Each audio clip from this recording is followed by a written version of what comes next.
All right, so we will go ahead and get started. Thank you everybody who's joining us today. This is the poster symposium for addressing California's housing supply. I'm Ashoka, I'm the Bay Area Regional Coordinator, and I'm looking forward to hosting today's session with my co-host Tim Mock, who is the Regional Coordinator for the Greater Los Angeles region. So as we're all aware, this is a celebratory time for CivicSpark and for our fellows who have been working so hard on their projects over the past 10 and a half months. And in this session in particular, we're going to be highlighting our fellows who have worked specifically on affordable housing projects and learn a little bit more about their service year and their impact.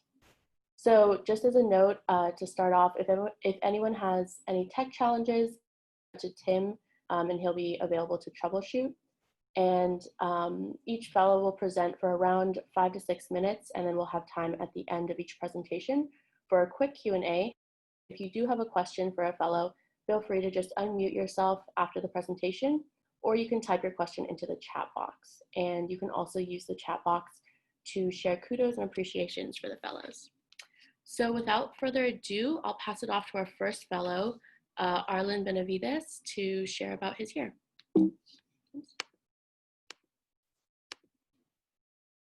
One moment. Oops, there we go. Thank you, Ashoka. Thank you all for attending today's symposium. The reason why Tulare County is participating in this symposium is because we have addressed California's housing supply through an evaluation and assessment of some of the living conditions that exist among unincorporated or disadvantaged communities in Tulare County. I'd like to bring your attention to the EJ planning process diagram. As you can see down below, the research is part of the phase 1. And Tulare County's environmental analysis began back in 2014 through the SGC infrastructure study, which was funded through the SGC, or Sustainable Growth Council's Sustainable Communities Planning Grants and Incentives Program. And through this program, it was able to create or develop 21 community plans that has rich information as to some of the community prioritizations, some of the conducted community outreach that local residents were able to participate, and as well as conducting an inventory of the infrastructure in such unincorporated communities. So we were fortunate enough to have the Encal EnviroScreen 3.0 for the environmental justice element. And we identified 39 environmental justice communities.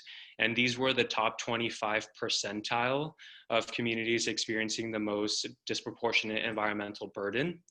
And we selected 10 communities for non-EJ or comparable purposes.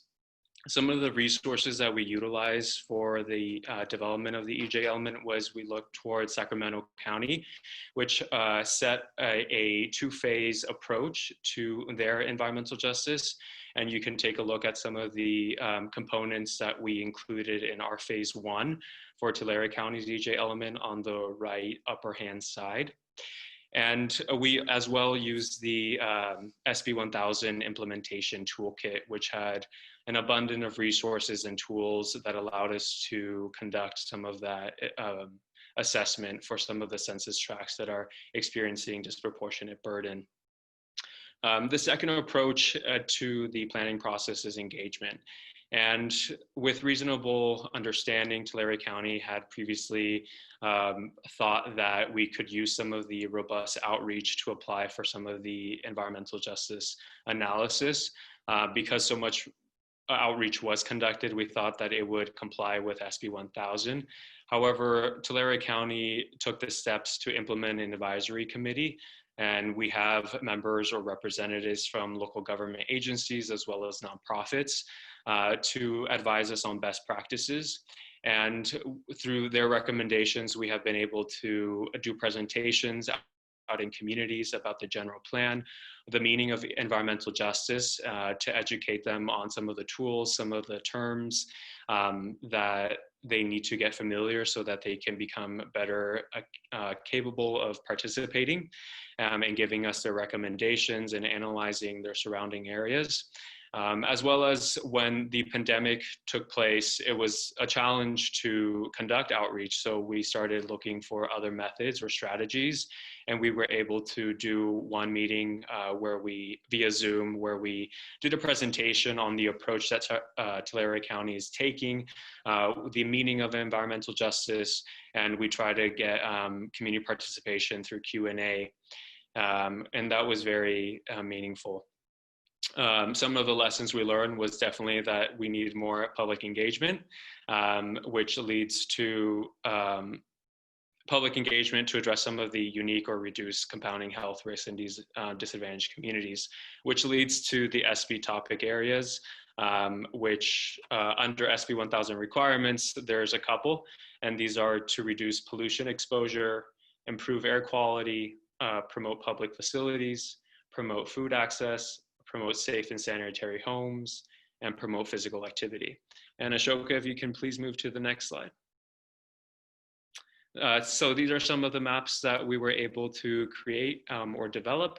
And as you can see, we use the Cal EnviroScreen indicator maps to assess which of the census tracts are being more burdened by some of the indicators that we were looking at. And through this, we were able to really go out into occasionally and periodically into some of the communities during weekends to have discussions with community residents if information that was uncovered in the SGC infrastructure study still applied to the community residents, if there was new needs that came up. But as you can see, some of the disadvantaged communities, the text is very small, but on the left upper hand side, you can see where the dots are, and that's where the disadvantaged communities are located. And as you can see, transportation and other amenities are very limited in these areas, and that's because they're on the outskirts or in rural locations of the county.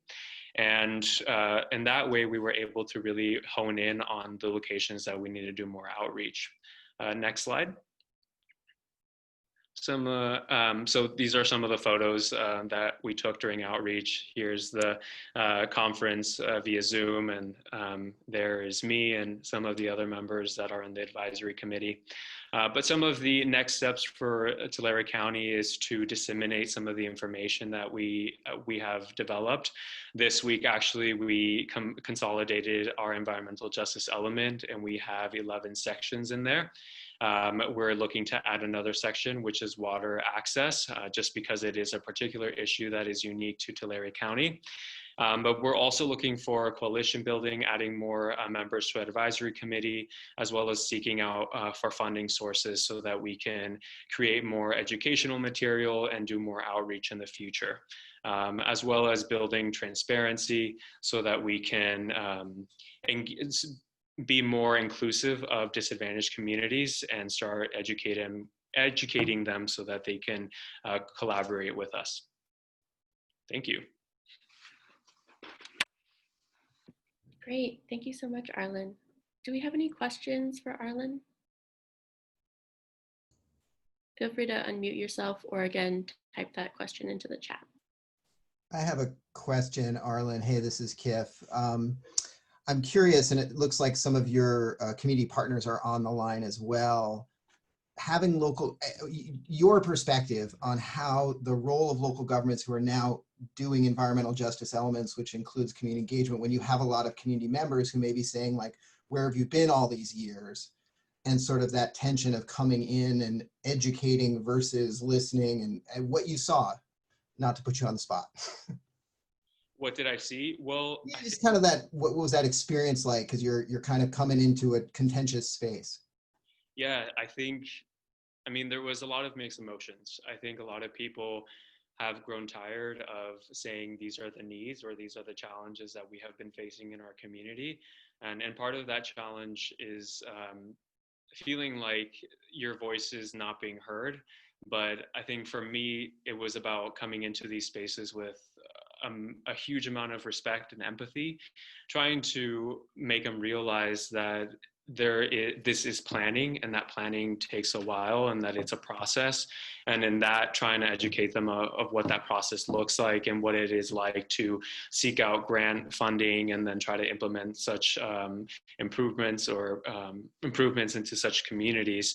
But what was that like? I think it was tremendously rewarding, because anyone will be very appreciative when you come into a community and try to speak to them about some of the challenges that they're facing.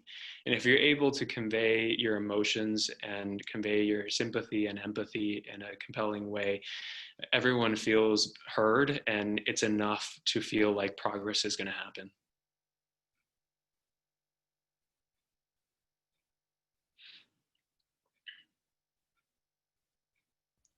Okay, we have another question in the chat. Arlin, what all was involved in making those maps that we saw?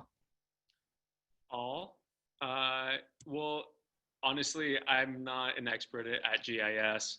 I've had to learn along the way, but there was a website. After doing some research, I found that some of the indicator maps were on separate files or GIS files, and so I just downloaded them and then put them in ArcGIS Pro, and then was able to just go from there. And I spent countless of hours researching on YouTube how to do certain things. Sometimes it led to nothing and disappointing, but just a lot of commitment and frustration, I would say. Certainly sounds like some folks on the line can certainly empathize with that experience of ArcGIS and overlaying and all those sorts of technical skills involved. Yeah. Any final questions for Arlin?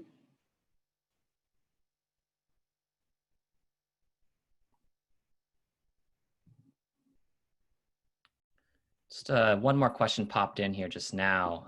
Arlin, what would you recommend to another county just starting out with EJ work to consider as their first steps? Yeah, I think Tulare County has learned a lot in terms of the steps needed to conduct public engagement and to have communities participate in that process. And I think it's definitely a thought that needs to be considered before any type of development takes place. So before any county or jurisdiction begins their environmental justice planning, I think it's really worthwhile to begin to think about first how they will interact with communities, where they're at in that education process, where they believe that community residents are at in terms of knowing the general plan, knowing about planning practices, the processes, so that they can then begin to gauge how long that process is going to take, when they need to begin it, and how they're going to get some of that information and how they're going to collaborate with community residents. So I think although research is usually the first step for many, I think public engagement needs to be at the forefront of many discussions. Great. Thank you so much, Arlin. We're going to move on now. And it looks like also there's been some resources in the chat for those of you who are more interested in SB 1000. But in the meantime, we'll move on to Rosa Maldonado. Thank you, and awesome work, Arlin. So my name is Rosa Maldonado, and I'll be discussing my case study at Compton Community College District. I focused on addressing housing insecurity for California community colleges. So I wanted to give a brief introduction on the 2018 Real College Survey School Report, which you see on the screen. It's the orange document. Many community colleges are encountering housing concerns. In March 2019, the Hope Center for College Community and Justice at Temple University and the California Community Colleges Chancellor's Office released the California Community Colleges Real College Survey Report. The report illustrated how many Compton College students identified as housing and food insecure and homeless. In comparison to the overall rates for students attending a two-year college in 2018, Compton College had a higher rate of food, housing, and insecurity and a similar rate of homelessness, and I would like to share that data afterwards. So the president and CEO of Compton College, Dr. Curry, wanted to lead this basic needs initiative and brainstormed innovative solutions to the current crisis. He envisioned Compton College in being the statewide model for other community colleges. Brainstorming implementation efforts and having the ability to piggyback as it relates to the purchase of prefabricated units was seen as a cost-effective solution for other California community colleges. Now I want to move on to the facilities master plan, which is also displayed on the screen. On June 16, 2019, Compton Community College District Board of Trustees approved its new comprehensive master plan, which included recommendations for student housing. Once that was published, I onboarded to Compton and helped design the 2024 student housing concept. So the concept includes a brief project overview that led to the development. It also includes prefabricated DSA approved traditional dormitory style units. It also includes faculty members being provided housing, as well as serving as preceptors. Our goal for phase 1 would have included 100 beds by late fall 2024. So something I wanted to emphasize is that Compton College opted for prefabricated student housing units instead of traditional construction because of its ability for statewide replicability. Also, it was a cost-effective solution, and it would have reduced the construction schedule by 40%, increasing construction quality and consistency, and would have had a minimal environmental impact. So the concept also included planning objectives, which were to develop a cost-demand analysis of prefabricated units, partner with the Foundation for California Community Colleges to generate a statewide RFP with piggyback contract language for the units. I wanted to also share our timeline that I am currently working on. So I am just focusing on the 2019-2020 timeline. So this timeline includes, in fall 2019, the identification of the work group and the research and design phase, which was a 6-month process. Our work group includes the production and design team, which are Chancellor Architects, Flyaway Homes LLC, who are known for their prefabricated modules, Compton College staff, and the Foundation for California Community Colleges. In our work group, we also included community and district partners, which include Hoviness Inc. They are very well known for a college-focused rapid rehousing model. The Coalition for Responsible Community Development, who onboarded with case management services, and the California Community College's Chancellor's Office. I also wanted to include the construction management firm of PCM3, who will be overseeing construction activity once we advance into that phase in the later years. So I also wanted to kind of move on to the research and design phase that I mentioned that occurred during the fall 2019. So Chancellor Architects designed a research and design phase as well, which included interactive workshops among stakeholders and community members to help inform why we're opting for modular design, as well as gain input from community members, in particular from students. And I will also show you the contributions that students had for the modules. Compton College had 2 successful campus and community forums that helped inform and engage campus and community support for the student housing project. And there was also a presidency and CEO survey that was designed by Compton College and Chancellor Architects with the assistance of our lead researcher, Dr. Rashida Crutchfield from California State University, Long Beach. The survey's purpose was to assess community college campus leadership's interest for student housing. And I am happy to share the results of that. We received them in February of 2020, and I'm excited about that. So where are we now? We're currently developing the statewide RFP. So we've been asked why an RFP. The Foundation for California Community Colleges will serve as a centralized procurement office to help issue and secure agreements through a college buyback program. And it will leverage the system's collective buying power to access the most advantageous terms and pricing. And it will also leverage prices, which provides cost saving and pricing parity across the districts. So I wanted to be transparent and discuss the challenges of my project, which includes securing long-term funding. So for a project like this, challenges were money, just being that upfront. What are some of the recommendations for other community colleges interested in student housing? Well, one of the main recommendations that we often provide other campus leadership is to identify key partners familiar with a college-focused rapid rehousing model. Perhaps looking into what Hoviness has been doing for, I believe, 10 years now. They're very much on board with transitional housing that has an emphasis on making sure that community college students not only enter college, but also are able to move on to a 4-year and also have successful academic achievements.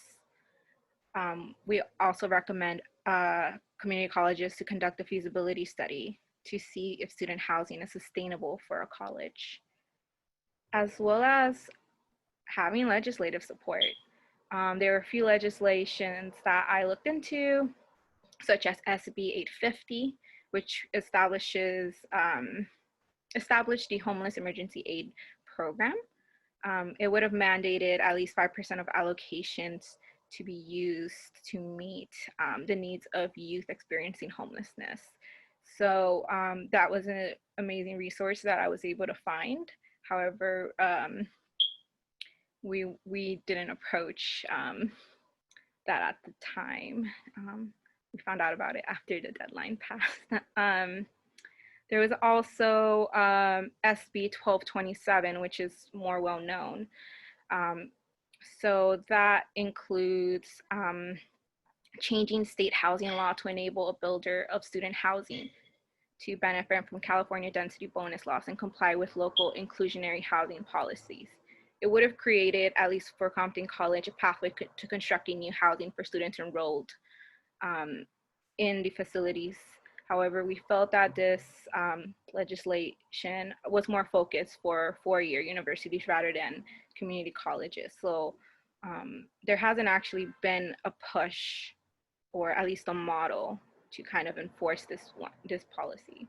So we hope to have been the model to kind of lead on this initiative, and then having other colleges piggyback from us, kind of figuring it all out, and then presenting it to other colleges to see if they're interested. As well as looking into SB 74, which would have kind of talked about capital outlay funds and scheduling maintenance funds. So how can funds be reallocated was one of the topics we explored as well. And Ashoka, if you don't mind pressing, click to the next slide. So this is the Compton College Survey School Report.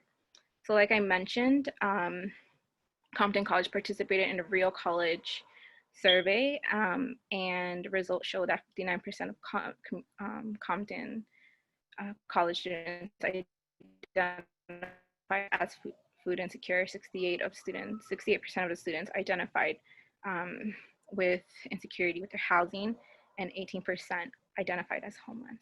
So this is why the president of the college, Dr. Keith Curry, wanted to push this model and this initiative.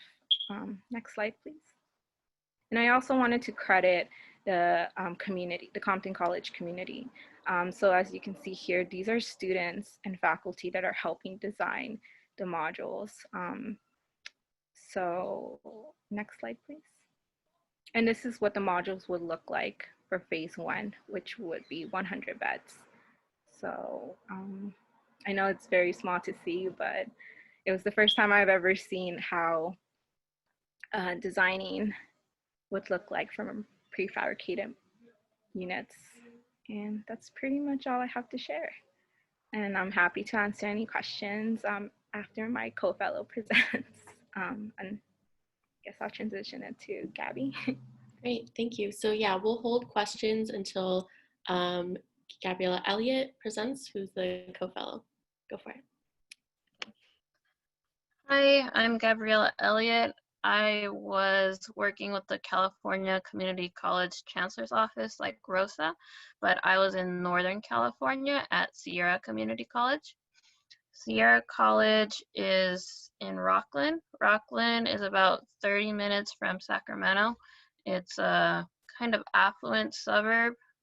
Median income is about $97,000 and the median rent is about $1,500. That's important because it may seem like we differ a lot from other community colleges and that they might not need affordable student housing, but there's an over concentration of luxury housing in Rocklin. So most community college students have to live outside of the city and commute to the college. So Sierra College is also a little bit different from other community colleges because it already had student housing. It still does. It's in the picture in the bottom corner. That is the residence hall that was built in 1958. It houses 120 students and they pay about $660 in rent. So it's relatively affordable, especially for the region that we're in. And it has priority for foster youth, former foster youth, international students, and athletes. And so they can use their Pell Grants to cover all of their rent for the semester. So when I came to Sierra College, they already had the student housing, but it's 50 years old. It hadn't been renovated for over 30 years. And the costs were escalating so much that it didn't really make sense to try to renovate it again. They could either demolish the building and not be in the business of student housing, or they could expand it. And so about 5 years ago, the administration had a series of meetings with students and staff where they talked about what they should do about the future of the residence hall. And a lot of students came forward and talked about how much they benefited from it. They said that they wouldn't be able to continue their studies or they wouldn't be able to make the relationships that they had without living on campus. And so what the administration took from that is that they want to continue with student housing. They thought that it could benefit students socially, academically, and in other ways. And they knew that since they had already been managing housing, operating it for 50 years, that it wouldn't be too much of a risk or a challenge to do. And the community college, the chancellor's office also started to notice research about housing insecurity that community colleges face, such as the study that Rosa mentioned, and how it occurs at higher rates at community colleges than at four-year universities. So they knew that they wanted to build housing, but there were a lot of big questions that weren't answered, and then that's kind of where I came in. Some of the big questions were things like, how much is it going to cost? Who is going to pay for it? What types of rooms should they include? Who gets to live there? Can families live there? If there's like a homeless student, should they get priority? A lot of questions like that. And they didn't really have the staff to really answer those, investigate those, because at the same time, they're undergoing a complete sort of update to the campus. And so what I did is I sort of broke down these big questions that were really hard to answer into kind of easier topics. Broadly, they were design features, so what should be included, as well as some of the programming issues that has to do with who gets admitted there, who lives there, how does that look like? And then the last one was financing. So that would have answered who pays for it and how much will it cost. So first I looked at the financing question, because once you know how much it's going to cost and what rents will be like, you can kind of figure out what you can include, what kind of spaces you'll have, and if you're going to need to subsidize the rents for students. So financing was the biggest question and also the hardest question, because I think, as Rosa mentioned, there's actually no funding right now for student housing. The community college system does give funding to all community colleges that need to build classrooms and other things, but they exclude some types of buildings, such as like gyms and student housing. So how Sierra College actually ended up building their dorm many years ago is that I think they benefited from an outpour of state funding, but typically you have to ask the community to raise taxes on themselves, and you need a 2/3 approval. So that had not happened ever at Sierra College, and the state government passed a law to make it a little bit easier for communities to get funding. So all you needed was 51% of voters to approve it, and then you might get a little bit of extra local funding. So we did get that, but the president and the administration did not want to use it for housing. They wanted to try to build other things, and housing can actually support itself through rents, so it's also a little bit different. I looked at different ways of financing the housing. A lot of factors that affect cost are things like what kinds of rooms you're going to have. So apartments are more expensive than doubles and singles, and other things like the construction time. I took all those factors in a spreadsheet and I tried to analyze that, and then I presented it to the college. From there, we had a series of meetings where we talked about what they wanted to include and what they thought the students might benefit from the most. So in the end, we agreed on communal kitchens on every other floor, group areas for studying on the bottom floor, security desk for the residents, and they wanted the new dorm to be sort of a place for all students on the campus to go to. So it would be like a community center, and possibly, you know, a place for clubs to meet or academic tutoring to also happen. We agreed that it would be 350 beds, so basically triple the current dorm, and it would be a cost of about $50 million. The rent would have to increase to $810 to $950. It's still a range. But the pandemic actually interrupted a little bit of our progress. So we made those big decisions based on research and meetings, but we did have issues with the financing because there's a lot of uncertainty right now about borrowing money, and Sierra College would have to pay all of that $50 million back over a period of probably 50 years. So that uncertainty really scared, I think, the leadership, especially with problems getting state backing on this. And we ended up kind of slowing down what we were doing. So I transitioned my work to be more general research for the community college system itself. I talked about research supporting like having roommates, and research supporting like having group study areas. So it became a little bit less about what Sierra College was doing and more about what other community colleges can learn from what we've had.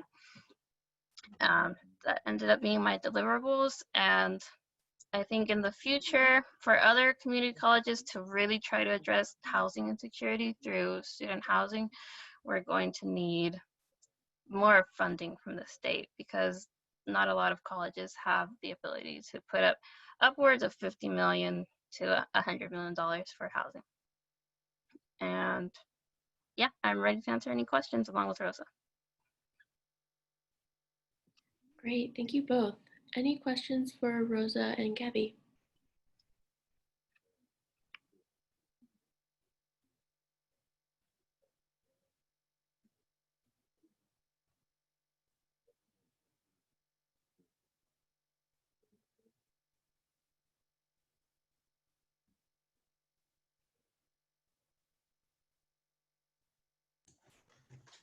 Gabby, this is Kif. Just curious, I couldn't quite tell if coronavirus had not happened.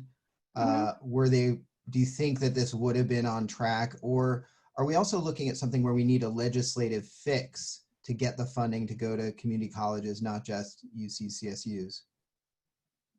If the coronavirus had not hit, we would have been on progress to have housing in the next 2 years. I think this is going to push it back maybe four years or so.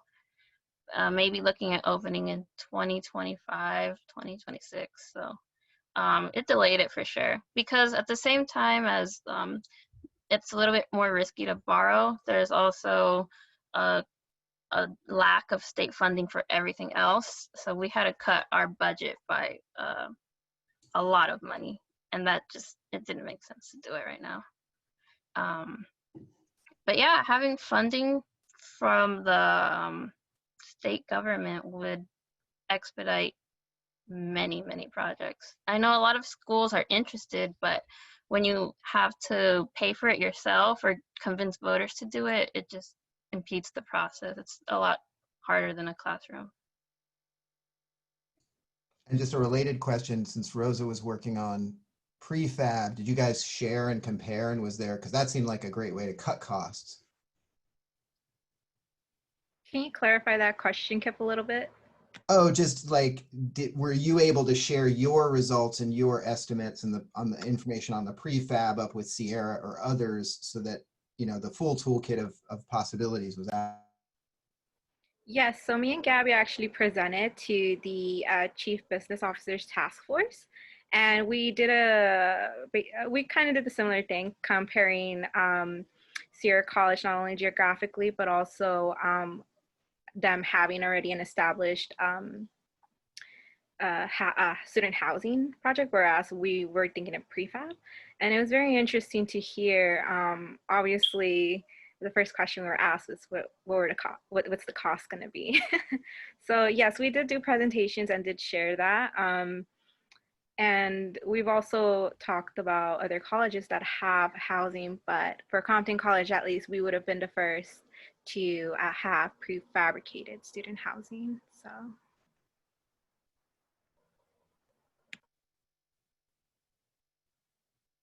Great, thank you both. We'll take one more question, and then in the interest of time, we'll move on. Yeah, we had one question come into the chat here. Were you all looking at different types of affordable housing for students, or were you mainly looking at how to find a route to the projects? It was, I'm not really sure what it means, different types of affordable housing, but I think it was more like, how could our school be the one to develop housing, and how can it be a lesson for other colleges? So it would all be on-campus housing. Yes, for us, would have been on-campus housing as well. When I onboarded, the concept of prefabricated student housing was already recommended in the master plan. So for us, it would have been more of a how to secure funds for that.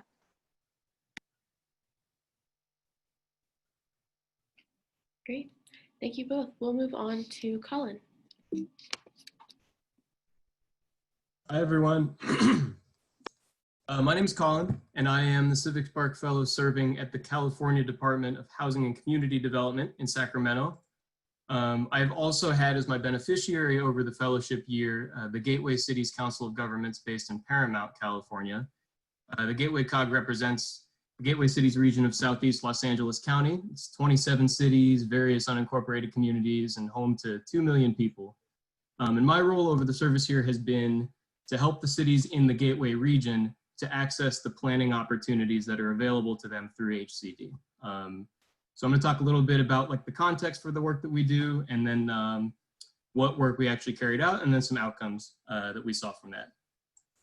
Ashoka, could you go to the next slide, please? Thank you. I included some graphs about the housing crisis. I'm not going to get too deep into them. Just want to say that like there is a crisis, and it is in large part due to a shortfall in the number of homes that we build.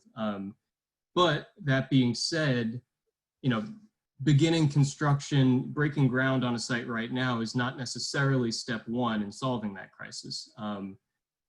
Step one really is laying the groundwork by updating your housing plans. So a lot of cities will need to increase density or maybe allow housing as a mixed use development in a zone where housing was not previously allowed. And that type of planning work really needs to precede any construction that is going to be needed to solve this.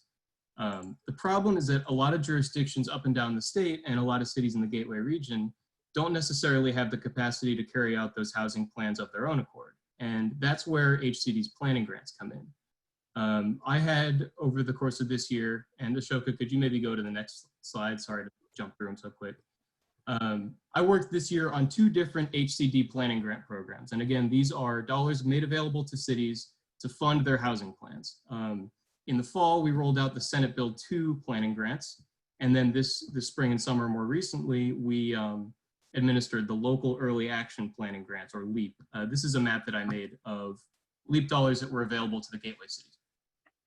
So again, my role was to connect the Gateway cities to HCD to make these funds available to them. And so we began by just conducting outreach, meeting with all 27 cities and saying, okay, what are your housing needs? What are your housing goals? You know, what do you maybe have in the works that we could fund? Do you need to bring the housing element of your general plan into compliance? Do you want to update a specific plan? Maybe you want to adopt an ADU policy or increase density somewhere, that kind of thing. And in those conversations, I would sort of let cities know what was available to them under HCD's programs. So showing them kind of the provisions of our programs and how they could secure the funding we have available for their housing plans. Once cities applied, I then worked on the Sacramento side of things to help review and approve those plans and get the money out the door so that those housing plans could get underway. I think overall it was a success. For the SB2 grants in the fall, we had 24 of our 27 cities apply. And for LEAP this summer, I know the LEAP window is still open, but we have received confirmation from all 27 that they're intending to claim their LEAP dollars, which is great stuff. Ashoka, can you maybe go back to slide 1? My slides are not in a great order, I apologize. But I do want to talk about some outcomes of the planning grant program. So these numbers you see in the bottom right there are just for SB2 in the fall. So this does not even include LEAP from this summer. We are expecting similar metrics from LEAP, but regardless, for SB2, it brought $5.8 million in planning funds to the region to help plan for housing. The cities now have a zoning capacity for almost 60,000 new homes. 11 cities have sped up the development process, making housing, quicker to get underway. And I know at least 2 cities have recently been brought into compliance with housing element law. I think that's up to 4 now. And I know that there is a 5th that we're hoping will take advantage of LEAP for that purpose. I also want to talk about a more specific example. Ashoka, could you go to slide 4? 2, 3, yeah, 4. So this is a map of a planned light rail line that will be coming through the Gateway region in, I think, by 2028.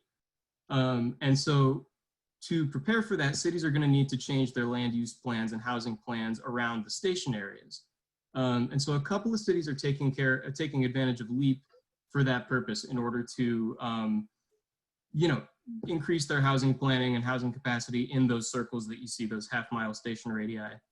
I think this is a pretty good example of how HCD's work, serves to further not just housing goals statewide, but also, other adjacent topics, right? Dense housing production is really intimately connected to VMT reduction, right? And so that's just one way in which these are, I think, serving to fund some really cool projects. I also think that a lot of cities have benefited just from a stronger connection to HCD over the course of this fellowship year. You know, it has been really cool to help facilitate that. And I know there was one city that my supervisor, Paul, and I met with last winter who had really not updated their housing plans in a long, long time. And now I'm checking in with them regularly.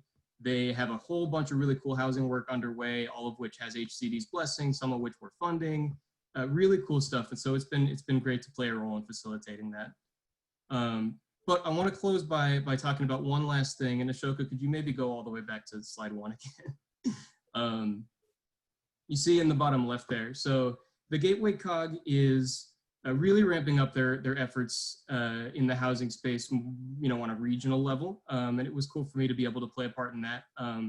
So in addition to the planning grants, I helped out with some side projects here and there. And one of those was that we arranged for an affordable housing workshop in January. I visited. And what we did was we got cities and their planners in the same room as developers of all stripes, for-profit, nonprofit, you name it. And we presented about available sites in the region. I presented about some HCD opportunities. And then we provided for like a meet and greet lunch hour where cities could get together with developers and hopefully galvanize some housing development in the region. And we were hoping to do that quarterly. The pandemic kind of got in the way of that. But I think the Gateway is hoping to start that kind of regional effort up in the housing space. And so it was really exciting to play a role in that and all the different housing side projects that I got to play a part in. And yeah, I think that sums it up. Happy to take any questions, and thanks so much to everybody I was able to work with. Great, thank you, Colin. Any questions for Colin?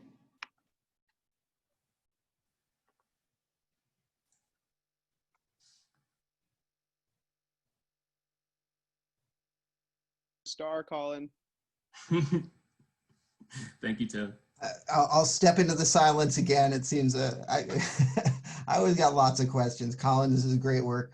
I'm curious, that light rail line project thing, how much do you think a program like LEAP is also helping people think about broader sets of equity, climate, or other resiliency projects as they kind of get swept under these, you know, kind of housing buckets in positive ways? I mean, maybe not like actively, but it is happening. You know, I think the light rail line is an example of where, you know, the station radius, they're doing housing planning in those areas. I know one city is hoping to use LEAP dollars to work on a climate action plan, which they have a housing component to promote denser housing, you know, like a lower carbon impact. And so it's, you know, it's surfacing, and we do our best to promote like adjacent topics, but it is overall like a housing-based program, right? And that's definitely our focus. So mixed bag, I would say. Just to add to that, and Nancy will point it out, that at least what's proposed as far as their projected housing needs in the 6th cycle of housing element is about 5 times of what it was last time. So many of these 27 jurisdictions will be looking for zoning opportunities to promote a variety of types, and it'll naturally just kind of cascade into some of these areas around the transit.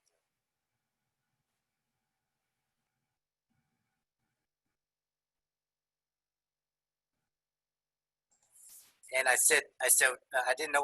I was wondering what you've been doing all year, Colin, but I was joking when I said that. I thought it was pretty funny, Paul. I'm not gonna lie. It's been a great ride, and Nancy will attest to this. I feel like we've built a lot of partnership, and I'm just really excited about continuing the foundation that you've built. So thank you very much. Yeah, I'm really hoping to, you know, I'm sticking around at HCD, and I'm hoping to maintain some kind of gateway focus in the work that I'm working on. You know, I hope to approach with a lens of focusing on that region and helping to connect folks that I already know there. So excited to get started on that. Great. And did you mention what we almost got to do somewhere on that island out there, but I guess something else happened?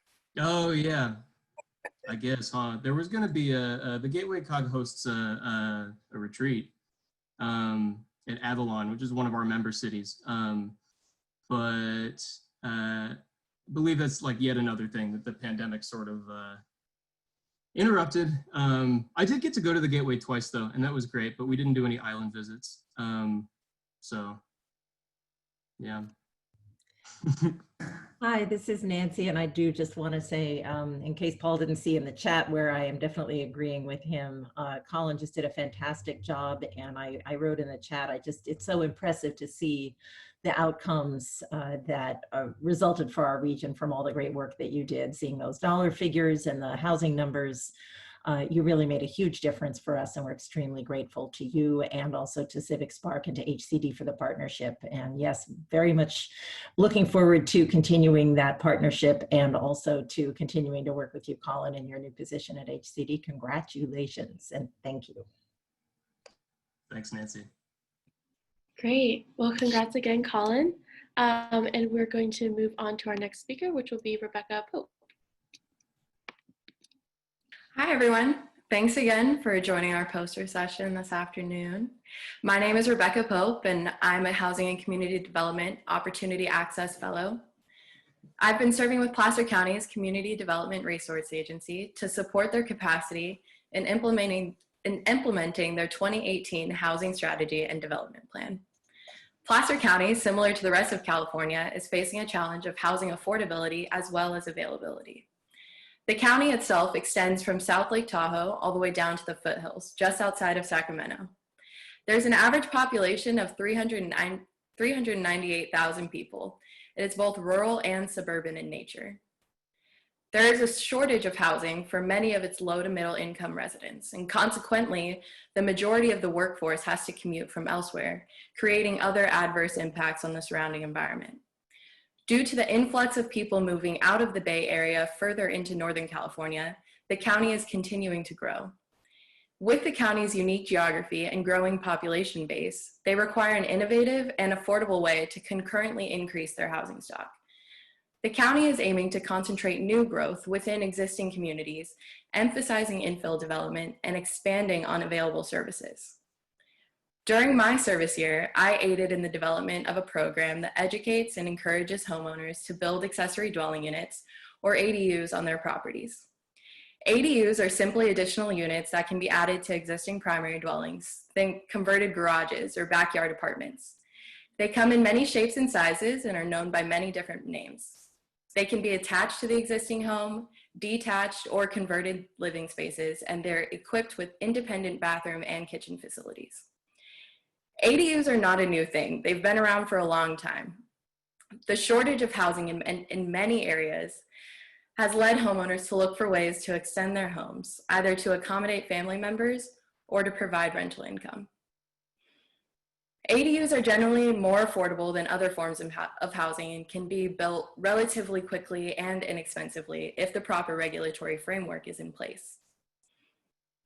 Beyond their natural affordability, there are opportunities for ADUs to target specific vulnerable populations and help build wealth for lower income homeowners. Since they cost less than adding a new single family home on a separate lot, they increase the housing supply feasibly and provide an affordable option to residents. Because of all their benefits, Placer County formally identified ADUs as one solution to meet their housing goals in their 2018 Housing Strategy and Development Plan.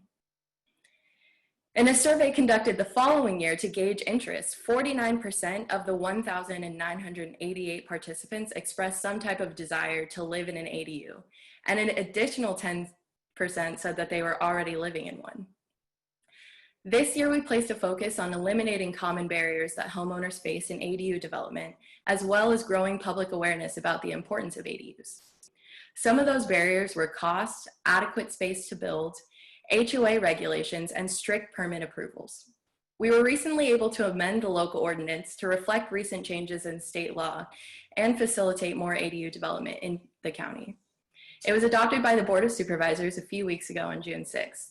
And this was a pretty great accomplishment for me as a fellow, as I supported in providing the policy research and the writing for the zoning text amendment.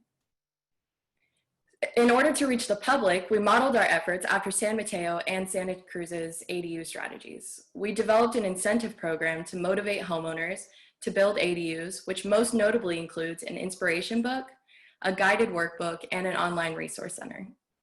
The inspiration book includes testimonials from homeowners in Placer County that have built or are in the process of building an ADU. Readers are able to see the floor plan for the unit, pictures of the unit, cost, and square footage. The workbook essentially lays out the planning and development process for the reader step by step. We wanted the online second unit resource center to be a comprehensive toolkit for ADU development. All of the needed information and resources are available online to streamline the development process. If an interested homeowner goes onto the site, they will have access to a second unit calculator, allowing them to get an estimate on the total expected costs and returns on investment, optional pre-approved design plans to save time and reduce development costs, and the option to submit permit applications online. The Resource Center is intended to disseminate information that may otherwise be intimidating to homeowners, such as permits, designing, and the construction process. For individuals that still want a person to help guide them, we have also dedicated specific staff to be available to support the public with their questions or concerns at any point in their process. Though we've not gone live with the online program yet, we've already noticed an increase in the amount of units that are being applied for and built. In the past 5 years, there was an average of 22 units built per year. This year, despite the pandemic, there's already been over 50 projects that are in the process. 15 permits have already been issued and more than 20 applications have already been submitted. And our ADU team is in contact with another 20 or so applicants in the design and application process. One of the biggest challenges we faced was securing the design plans to offer through our program. They initially costed more than what we had budgeted for, and then many of the jurisdictions that we reached out to noted that offering plans did not boost development any more than what it would be, because residents who could afford to build also preferred to have custom units. Because of this, we really wanted to emphasize plans that were simple and flexible in nature so that homeowners could create a unit that works for them. Although my service with the county is coming to an end, there are still improvements and progress to be made to the ADU program. The next step is to develop a marketing outreach strategy to jumpstart the ADU market by raising public awareness and publicizing the possibility for homeowners even more. The county is also coordinating with the local Auburn Home Show as a secondary channel to reach homeowners. Finally, we want to continue to reach out and work with lenders to develop affordable financing options. We believe these strategies will strengthen the ADU program, which is already proving to be successful for Placer County. And with that, I'll open it up for questions. Thank you. Thank you, Rebecca. Any questions for Rebecca? Again, feel free to unmute yourselves or type it into the chat.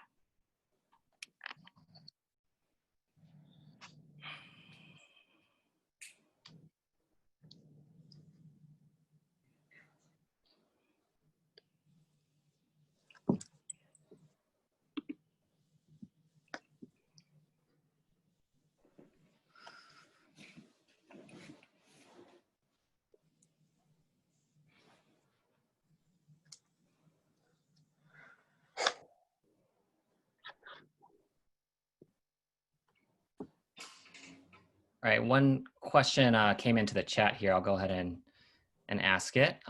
It's about the calculator. Is the calculator something that can be added to other county sites relatively easily, or does it have a lot of backend that is more specific to the county?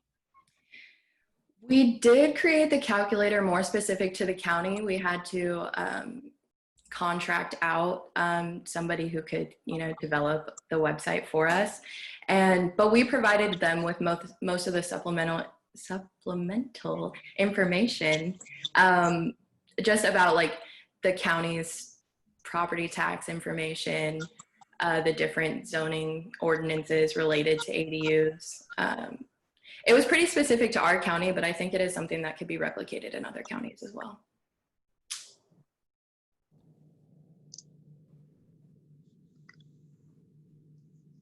Rebecca, Paul here.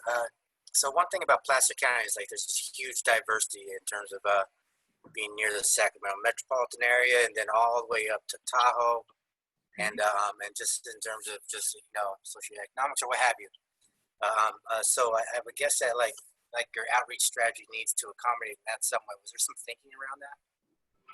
So one of the main things that we were doing for our outreach strategy now was going to be coordinating with the Auburn Home Show. That was supposed to be a part of my service year, but due to the pandemic, it got canceled because we couldn't gather. And so it kind of got put off. I think now our main level of outreach began with the community survey that they released last year.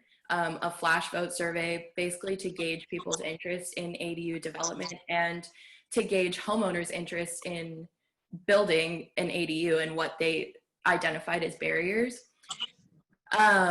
So now I think moving forward is the next step is to develop, and that's what we're in the process of doing, is to develop a marketing outreach strategy and figure out how to reach more homeowners to let them know what we're doing as a county to streamline the process. For now, I think we're mainly relying on, presentations that we're giving to the public.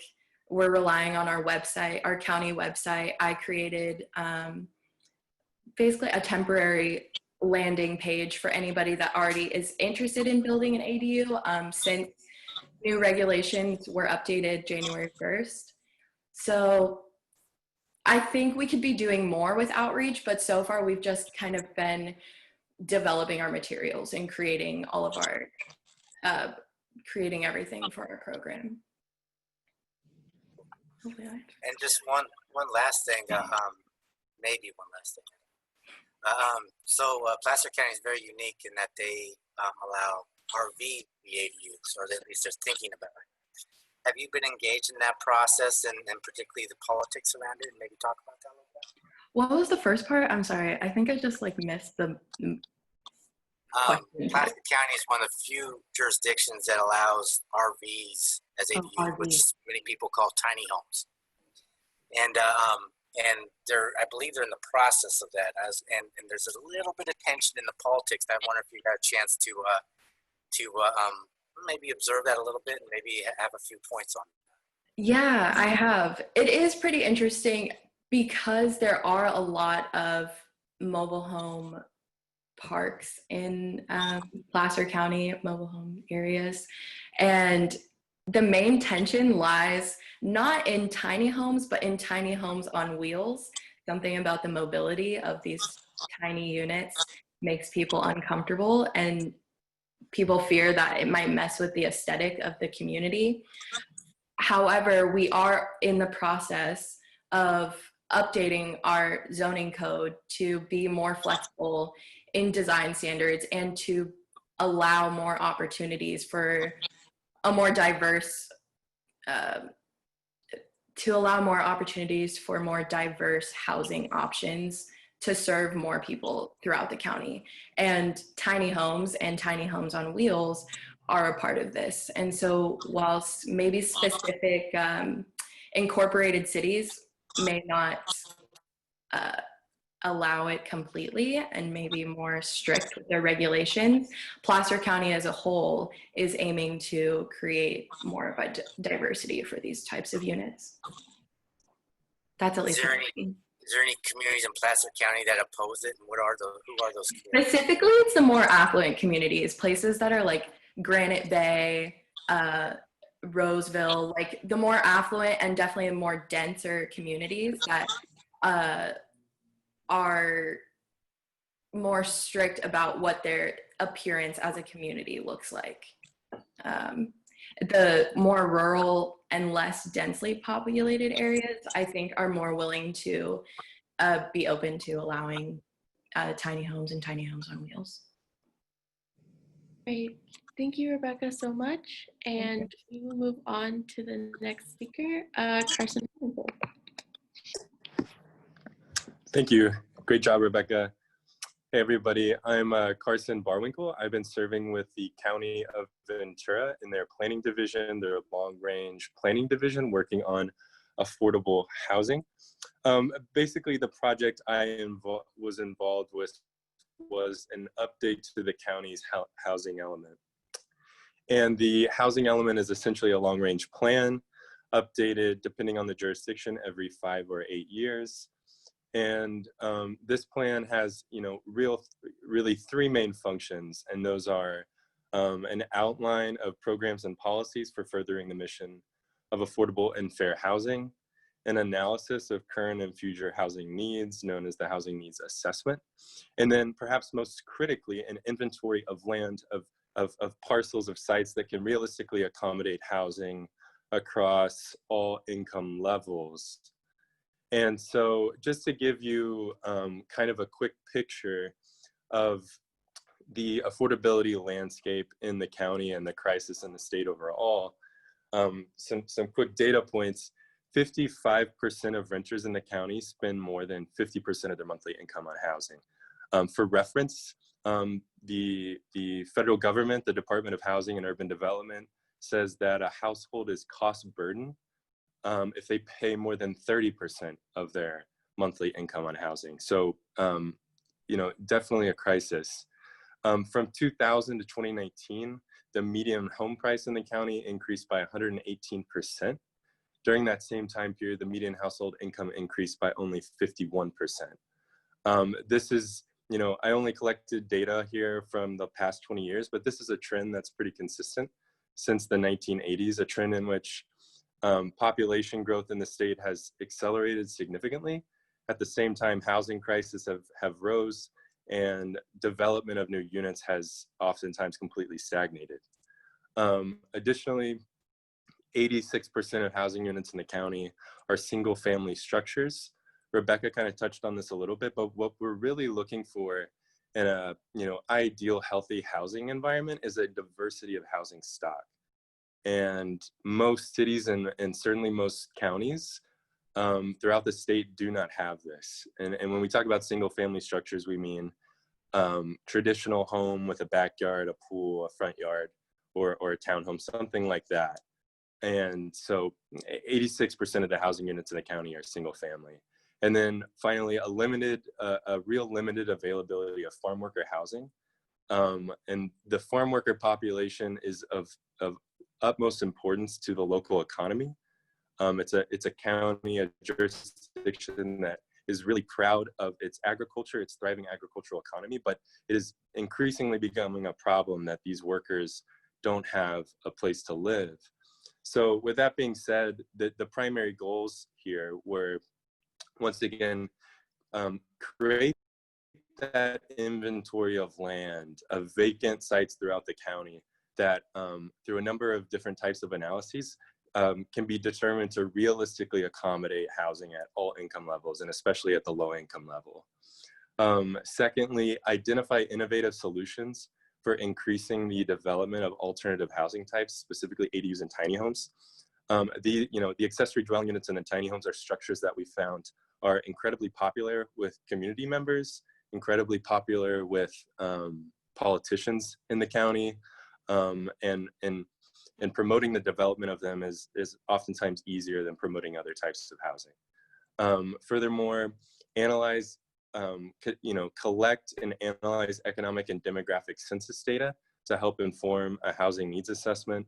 And then finally, we collected a lot of data on accessory dwelling unit rentals throughout the county through sending out a survey. And we were trying to determine whether they're a viable and consistent source of affordable housing. And just kind of to reinforce some of the points that I've been making, you see this graph in the bottom right of your screen about the age of the housing stock in the county. And you can see around approximately 60% of housing units in the county were built before 1980. And you can see a tremendous, almost complete drop off from 2020 onward in development activity of any kind in the county. And so once again, you have this acceleration of population growth, this natural steady rising of housing prices, but then that's compounded by the fact that development almost completely stops. So Ashoka, if you could go to the next slide. A big part of my research that I conducted was just identifying the key, most common barriers to development. And, perhaps the primary barrier we've identified was a lack of basic infrastructure. including access to water and sewer. We consistently found that a lot of places in the county where it made the most sense to develop housing, or where housing was most needed, the first order of business to resolve was just getting basic infrastructure on the ground. And building this kind of infrastructure is pretty costly and requires collaboration with a lot of different stakeholders. Secondarily, a need to balance environmental conservation efforts with the need for new construction. I would say, this is a problem in Ventura, but it's also one throughout the state, is, we need to conserve our natural resources, but sometimes that comes in conflict with being able to construct new units. And how do we philosophically think about those trade-offs between affordability and environmental stewardship? Should there be compromise of any kind to begin with? And just starting to think about that and have those discussions. Another one identified was avoiding the concentration of poverty. So you see on the left side of your screen, top left, mapped out. And this map is based on data from the state's housing department that basically identified areas of low opportunity, low resources, and high segregation throughout the state. And while as of today it is not a legal mandate, the state is moving towards wanting to prohibit the development of low-income housing in these low resource areas, because we know from looking at lots of different data and lots of different research studies that when you put low income, the benefits of affordable housing are significantly reduced when that affordable housing is placed in low income areas. And so you're trying not to concentrate poverty, and you're trying to put new affordable developments in more middle class and upper middle class, upper resource areas. This was another instance in which the county has difficult decisions to make, because we mapped these out, but then we also discovered that a lot of the places that already had basic infrastructure were in these low resource areas. And so, part of my research was kind of confronting these, once again, these trade-offs you have to make before, but, in this case, it's like, do you want to build as much housing as possible? Or do you want to build a lesser amount of affordable housing, but have that housing be built in upper income areas with more opportunities? But continuing on with some of these barriers, another is high cost of land and construction. That's something that policy can't really change, but it's something nonetheless that is a significant barrier. Tremendous environmental review in some cases. We've had some developments in the county where an environmental review was triggered, a specific type of environmental review was triggered for a given development, and that development's timeline was postponed by a year to a year and a half. And then this was touched on by a couple other fellows, but political opposition from older, wealthier homeowners who believe that the development of more housing is going to reduce their property values or things like that. And then I also did a lot of research on the development review process and associated fees in ways that you could potentially streamline that development review process more and reduce those fees to kind of move that process along quicker. And so some major outcomes here were, I conducted feasibility assessments on over 1,000 parcels of land throughout the county. And to kind of give you an idea of what that process looks like, with the low income sites, we had a consultant come in who identified about 400 parcels of land he felt that potentially could accommodate low income housing. And I took that list of 400 vacant sites and I conducted an environmental analysis, a planning analysis, and an analysis in GIS to see what of those sites were actually feasible, which of those sites, filtering out sites that were in a high fire hazard area or that were just located in a forest or backed up to a river. And then additionally did planning analysis and tried to determine whether it made sense to put housing there. And I whittled that list down to about 50 sites. And then through additional analysis with staff, we got to a list of about 20 sites that we found to be most suitable for the development of low-income housing over the next 8 years in the county. And, that's really exciting. That list is going to go in the final draft of the housing element. And then I wasn't aware until Rebecca presented just now, but I also did a lot of research on the ADU calculator, and county staff is hoping to implement the ADU calculator for Ventura over the next year. I won't go into it too much since Rebecca already touched on it, but it is a really amazing tool. It's really akin to tools that Zillow and sites like NerdWallet have, but specifically for addressing accessory dwelling units, and really allows homeowners to get a clear, confident picture of what the investment in this kind of structure looks like and whether it makes sense for them. Furthermore, I collected over 18 census data sets and kind of incorporated that into a housing needs assessment, and this is going to help project future housing needs and also help identify gaps in supply. And then, I mentioned the issue of access to basic infrastructure, and after COVID hit, we had a really great meeting with some water stakeholders in the community to discuss their challenges of building infrastructure in the certain parts of the county, and that relationship between planning staff and those stakeholders.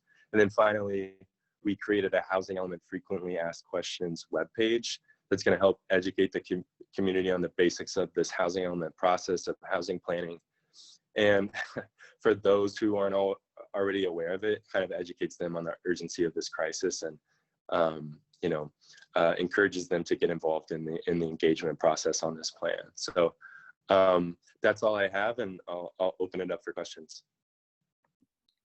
Great, thank you, Carson. In the interest of time, we'll take one question and then we'll move on to our last presenter. Any questions?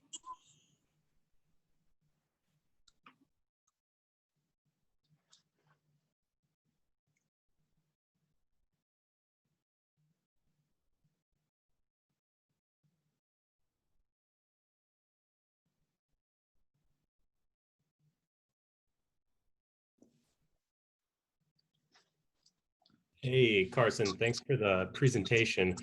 I was curious if your conversations expanded beyond your project partners and engaged more with the city to think about how investment in these low resource areas could be reimagined, whether or not there's an impetus to redirect resources to these areas which are currently cost feasible, but life outcome not aligned with positive life outcomes. So I mean, has the city taken that upon themselves, or just kind of accepted it that these are low resource areas and that's just how it is?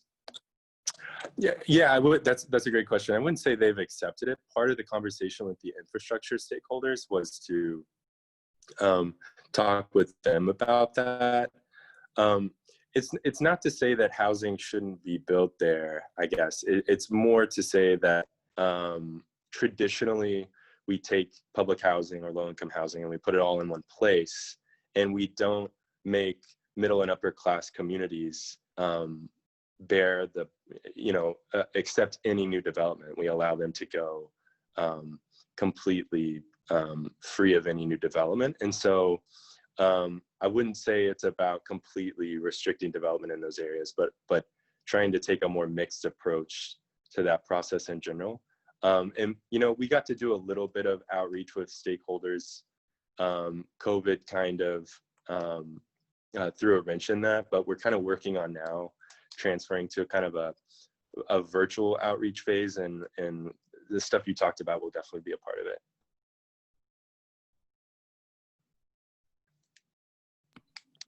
Great, thank you. And you can follow up also with Carson either in the chat or at his email as well. So we'll finish up the symposium today with our last presenter, Tim Williams. Hi y'all. Want to shout out everybody who went before me, as well as all of you for coming to our symposium. Thank you so much for showing up.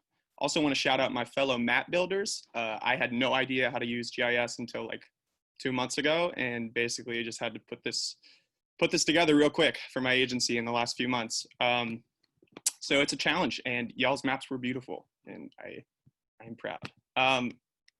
So my project is focused on a student data location map for students at CSU Long Beach, which is one of 23 different campuses that the California State University Chancellor's Office, where I'm placed, runs. And basically, if you see the map in the bottom left corner, you can see every little point.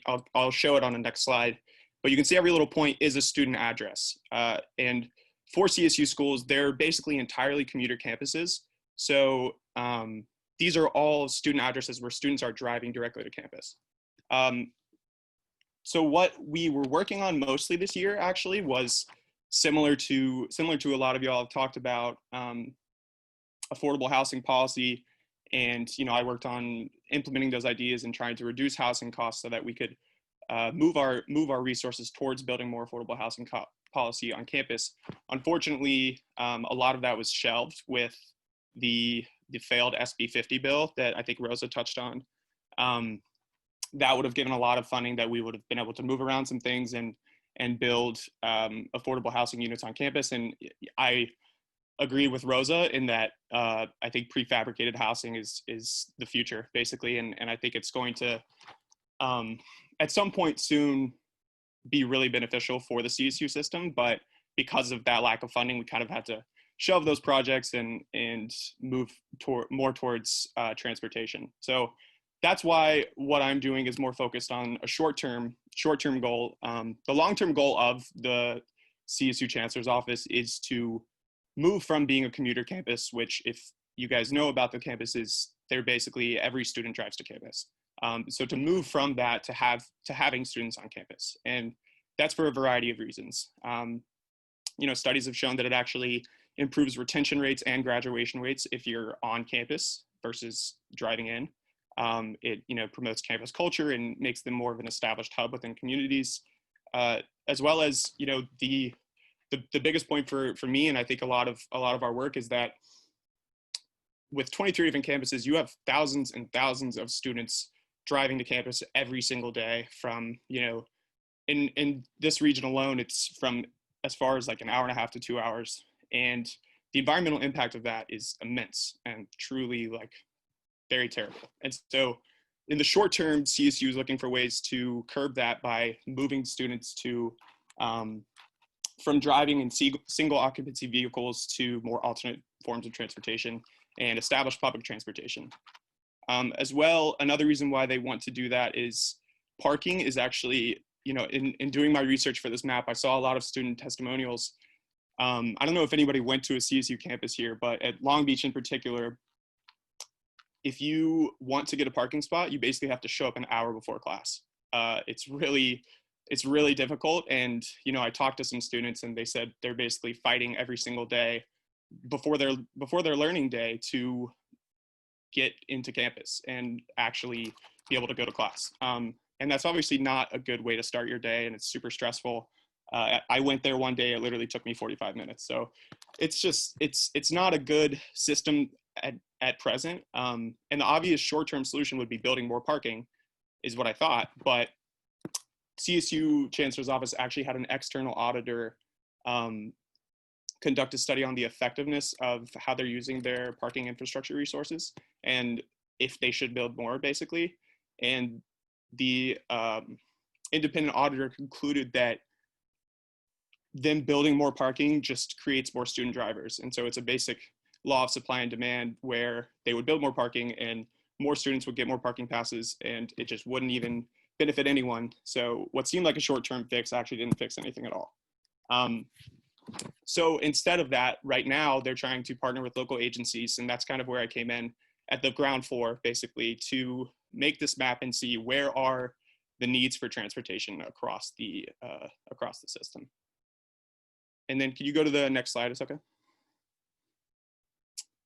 So this is the previous map was the 5-mile map. This is the 10-mile map. And you can see already in the southeast corner, that's a lot. So, well, let me touch on the points of the map. So obviously the points are student locations that are driving every day. And just some information, 96% of students at CSU Long Beach are driving to campus. So only 4% live on campus. So all of these home addresses are where students are coming from. And so the Long Beach transit bus routes are green and the LA Metro lines are blue. When we zoom out to the 15-mile one, you'll be able to tell that a little easier. But you can already see that in the southeast corner, there's an entire, that's a very large group of students. I actually counted, and it's about, with Excel, of course, not by hand. It's like 2,000 students who don't have any kind of transportation infrastructure. There is some Orange County infrastructure, but it doesn't really connect well to Long Beach transit lines or LA Metro lines, and so it's not really very effective. And then next slide, please. And then this is the 15-mile radius, and it's not as clear exactly where the points are, but if you zoom in towards, or if you look towards Whittier, that's more than 15 miles. That's probably about 20 miles. And there's still a very large chunk of students that are out there and have to drive that many miles in LA every day, which if anyone has ever driven in LA, that's gonna take you a long time. And essentially there's no transportation that's helping them. So basically the way forward is, this is the groundwork, this is the pre-work to what kind of solutions are available. As y'all can see by the map, a lot of students are actually serviced by LA Metro and Long Beach Transit, but within those transportation routes, if students actually want to get to school, you might have to change buses 2, 3, or even 4 times. It's very difficult, and it's just not efficient, and that's basically the entire issue here, is that it's a hassle no matter what. So what kind of solutions can we do going forward? So CSU going forward is going to create, seeing the map that I made, they're going to create more maps like this for all 22 other campuses, as well as working with local agencies that we've been working with this year to, I believe, do student shuttles from the major hubs that'll run. The discussion was between 5 and 10 times a day. And that would make it way easier for students to get to campus, and would take a lot of those single occupancy vehicles gradually off the road. So that's pretty much what I've been working on in the majority of my presentation, but I'm happy to take any questions. Thanks, Tim. Any questions for Tim? I got a quick one, Tim. If you just touched on, I was waiting on this question, but like, what are the solutions? You said shuttles. Are there other things that, you know, they can do? And what's the power that the CSU has to kind of push or incentivize the communities to set things like that up? I mean, they've developed alternate transportation communities. A lot of the issue with the CSUs, my dog is yapping on the door right now, sorry. A lot of the issues with the CSU Chancellor office is that while they are this overarching government body, they don't have a lot of influence over their campuses, and local governments, as we all know, can be very slow. So immediate solutions aren't always that apparent.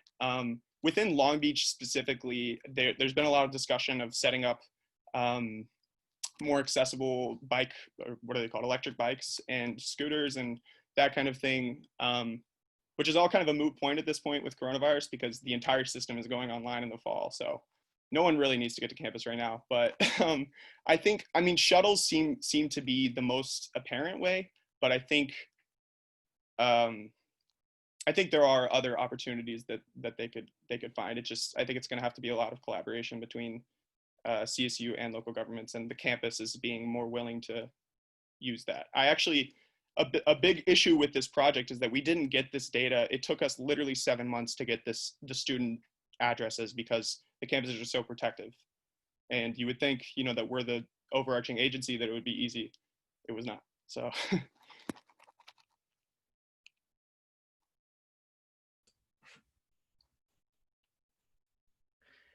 Just have time for one last question here. Tim, were there any nonprofits working on this with you, or was this strictly a CSU effort? We worked in coordination with different agencies, and I believe Long Beach Transit is actually a nonprofit. So to be like, there was a lot of help going into making this map, because I had no idea what I was doing before 3 months ago, basically. So a lot of that, what was created was help from all these different agencies and different, you know, SCAG helped, Tim Mock helped me to facilitate a lot of the stuff. And you know, it wouldn't be possible without so many different organizations and people that helped out. But in terms of nonprofits, I think Long Beach Transit was the main help. Great. Thank you, Tim, and thank you for all of the presenters who presented today. This concludes our symposium on addressing California's affordable housing supply, but we will have 4 more poster sessions next week, starting Monday at 1 p.m. with a session on implementing and tracking California's climate action strategies. And you can see which sessions will be hosted next week on our website at civicspark.lgc.org/graduation. And you all are also invited to our graduation ceremony, which will be July 30th from 1 to 2:30. And you can also register for that on our website as well. So yeah, congrats to everybody again, and hope everyone has a great weekend. Take care. Thanks, everybody. Thanks, y'all.